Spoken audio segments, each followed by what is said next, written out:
The Nobel Prize for Economics was announced today for a trio of economists and their analysis of prosperity and inequality. So it's fitting that we devote today's On This Day segment to another trio of Nobel winners, the economists Eugene Fama, Robert Shiller, and Lars Hansen, who shared the 2013 prize for their research on how financial markets work. Now, it's hard to understate the impact their research has had on Wall Street.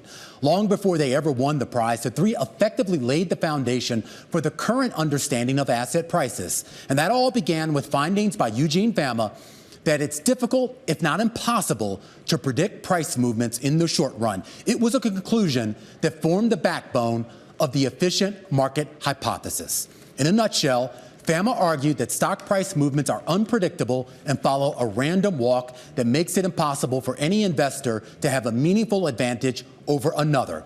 That theory gave rise to low-cost equity index funds and even lower-cost equity ETFs, ways to share in market gains without trying to beat them.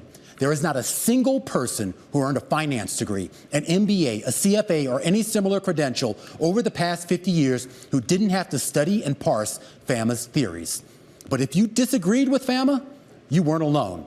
The Nobel Committee that year, in a flare of irony, made Fama share the award with one of its biggest critics, Yale University's Robert Shiller, whose research focused on longer-run price swings and the extent to which they could be explained by fundamentals such as dividend payouts.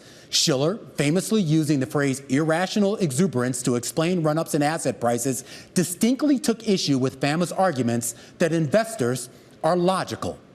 Essentially, the Nobel was given to the founder of efficient market theory and to the man who spent a career poking holes in said theory.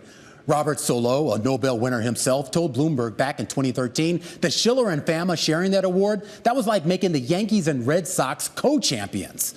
And now, as for Lars Hansen, the University of Chicago professor, was largely viewed as a counterweight to them. His work included the development of techniques for analyzing asset prices in a way that one could test various theories on what drives markets.